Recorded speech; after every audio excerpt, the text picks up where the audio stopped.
எப்போவுமே அதிகாரிங்க கடைசியாக வருவாங்க. இந்த தடவை அவங்களும் வரல போல. வேற ஒன்றும் இல்லைங்க. இந்த சிவகங்கை மாவட்டம் திருப்புவனத்தில் இந்த கொடூரமான கேஸ் இதுக்கு கம்ப்ளைண்ட் கொடுத்தவங்க நிக்கிதா. அவங்க பேரில் இருக்க பல பண மோசடி வழக்குகள் இப்போ வெளியே ஒவ்வொன்றா வர இப்படி பல மோசடி இருக்கே, அவங்களையும் விசாரிச்சாகணும் அப்படின்னு சொல்லி நியூஸ் வந்துட்டு இருக்க நேரத்தில் அவங்க திடீர்னு தலைமறைவா.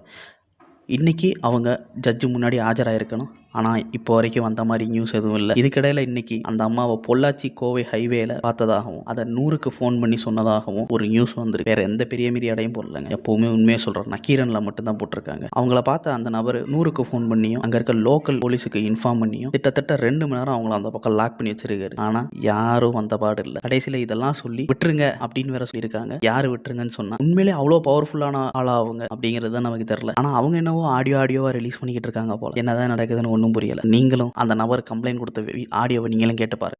என்ன பிரச்சனைக்காக நிப்பாட்டீங்கன்னு கேக்குறேன் சார். திருப்பணத்தில் கொலை நடந்தல இந்த காவல்துறை ஐயர் மேலே தப்பான ஒரு மூவ்மெண்ட் கொடுத்து தினேஷ்குமார் இறந்தார் இல்லைங்க.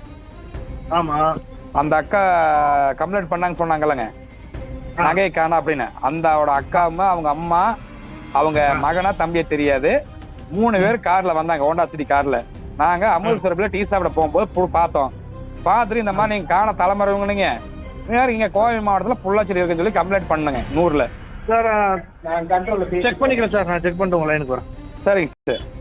வணக்கம் சார், போலீஸ் கண்ட்ரோல் சார். ஆமாங்க சார், பொள்ளாச்சியில வந்து அந்த தினேஷ்குமார் கொலை வழக்குல சம்பந்தப்பட்டவங்களை அரெஸ்ட் பண்ணி வச்சிருந்தோம். ஆமா சார், 2 பேர் அங்க இருக்காங்கன்னு சொன்னீங்களா? ஆமாங்க சார், ஆமாங்க சார். காவல்துறை கண்ட்ரோலுக்கு கூப்பிட்டேங்க, 100க்கு கூப்பிட்டேன், லோக்கல் ஸ்டேஷனுக்கு கூப்பிட்டாங்க சார். Okay sir. பிடிச்சி வைங்க, 12 மணிக்கு அரசு இது தடுத்து நிப்பாட்டணுங்க. 2 மணி நேரம் நிக்க வச்சிருந்தோம். கடைசியில விட்டுருங்க அப்படின்ட்டாங்க சார்.